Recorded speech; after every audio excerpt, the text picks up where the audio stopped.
बूढ़ी माँ की दर्द भरी कहानी सुनकर दिल दहल जाएगा। जय श्री कृष्णा दोस्तों, आप सभी का मेरे YouTube चैनल कृष्णा की कृपा 24 में आप सभी का स्वागत है।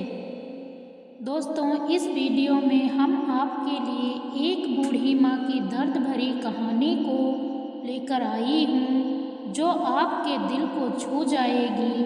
बिना आंसू बहे आप रोक नहीं पाएंगे। आइए बिना देरी के इस वीडियो की शुरुआत करते हैं। दोस्तों, 3 साल हो चुके थे बेटे को अपना घर छोड़कर विदेश में रहते हुए। इन 3 सालों में बूढ़ी माँ और ज़्यादा बूढ़ी हो गई थी। 75 वर्ष की उम्र में सुलोचना देवी की याददाश्त काफ़ी कमज़ोर होती जा रही थी। उन्हें रोज़मर्रा की चीज़ें याद न रहती, लेकिन जो उन्हें हमेशा याद रहता वह था उनका बेटा। दोस्तों, माँ कभी अपने बेटे को नहीं भूल पाती। दिन हो या रात, एक पल भी ऐसा ना होता जब उन्हें अपने बेटे की याद ना आती। दूसरी तरफ बेटा था जो साल भर में एक आध बार अपनी माँ को फ़ोन कर लिया करता था और 1-2 मिनट से ज़्यादा बातें भी नहीं किया करता था। दोस्तों, फिर भी वह बूढ़ी माता टकटकी लगाए अपने बेटे का इंतज़ार करती रहती। एक दिन बेटे का विदेश से फ़ोन आया। हेलो हेलो, सुन रही हो ना माँ? अनिल बोल रहा हूँ, तुम्हारा बेटा। कैसी हो माँ? मैं ठीक हूँ बेटा। तुम बहू और मेरा पोता कैसा है? बूढ़ी माँ ने बेचारी प्रेम से पूछा। बस अच्छे हैं माँ, मैं अगले हफ्ते गांव आ रहा हूँ माँ तुम्हें लेने। अब हम सब साथ में ही लंदन में रहेंगे। माँ तुम्हारी बहू कह रही थी माँ को यहाँ पर लेकर आओ, बेचारी वहाँ परेशान होती होगी। बेटे ने ऐसा कहा। माँ की बूढ़ी सूखी आँखें आंसुओं से भीग गईं। उसके कमज़ोर शरीर के नस नस में खुशी की लहर दौड़ गई। दोस्तों, बेटे और बहू का अपने प्रति प्रेम देखकर माँ का मन खुशी से भर गया। बेटे ने आगे कहा, माँ तैयार रहना। माँ, मुझे ज़्यादा दिन छुट्टियाँ नहीं मिली हैं। जिससे जितने पैसे लेने हैं लेकर रखना। तब तक मैं प्रॉपर्टी डीलर से बात कर लेता हूँ। घर के लिए माँ ने पूछा। हाँ माँ, गांव का घर हम बेच देना पड़ेगा। अब हम साथ में रहने वाले हैं तो वहाँ घर रहने का कोई मतलब नहीं है माँ, बेटे ने कहा। बुढ़ापे की वजह से ठीक से चलने में अक्षम माँ ने पूरे मोहल्ले में घूम घूम कर अपनी इस खुशखबरी को सबको सुनाया। सभी को खुशी हुई। सबको लगा माँ जी के आखिरी दिन अपने परिवार के साथ खुशी से बीत जाएंगे।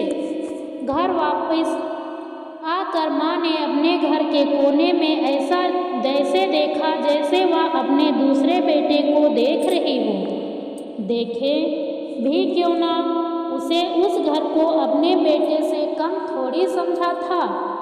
अपने पति के साथ 40 साल यही तो बिताई थी, लेकिन जब मजबूर थी बुढ़ापे के आखिरी साल बेटे और बहू के साथ बिताना चाहती थी, दिल पर पत्थर रखकर घर बेचने के लिए माँ तैयार हो गई। देखिए माँ की दया।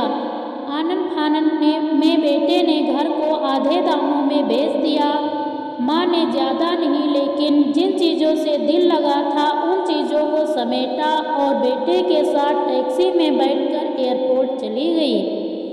दोस्तों, एयरपोर्ट पर आकर बेटे ने माँ से कहा, माँ तुम यहाँ बेंच पर बैठो, मैं सामान और बोर्डिंग पास की जांच करा कर आता हूँ।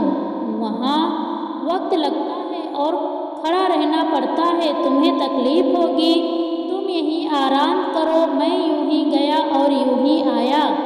माँ बेंच पर बैठ गई और बेटा अंदर चला गया। काफ़ी समय हो गया बेटा वापस नहीं लौटा। माँ सोचने लगी ज़्यादा भीड़ होगी इसलिए देर लग रही होगी। दोस्तों, आगे माँ को नहीं पता था क्या होने वाला है। अंधेरा होने को आया। अब तो लोगों की चहल कदमी भी कम होने लगी। माँ को अब चिंता होने लगी।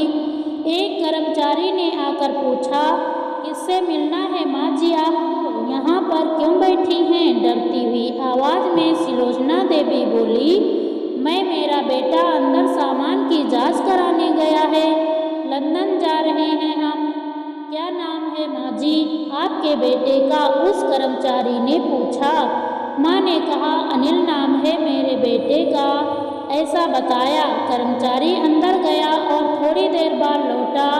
उसने सुलोचना देवी से कहा, माँ जी लंदन जाने वाली फ्लाइट तो दोपहर में ही जा चुकी है और आपका बेटा भी उस फ्लाइट में बैठकर लंदन जा चुका है। अब आपके यहाँ बैठने का कोई मतलब नहीं है। देखिए दोस्तों, माँ से पाल के बच्चों को अपने इतना बड़ा करती है और बच्चे क्या करते हैं। आप भी अपने घर चली जाइए। क्या जा चुका है? माँ ने कहा। सुलोचना देवी ने कहा, और मैं घर जाऊँ? घर?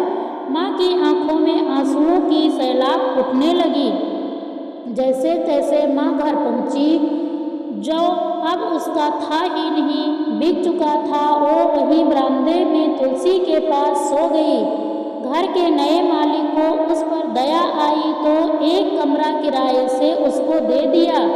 पेंशन के पैसों से खाना और किराए का बंदोबस्त हो जाता था। दिन बीतने लगे। कुछ दिन बाद घर में आए नए मालिक ने सुलोचना देवी से कहा, माँ जी आप अपने रिश्तेदारों के यहाँ पर जाकर क्यों नहीं रहती हैं? इस उम्र में आपके लिए वही अच्छा होगा।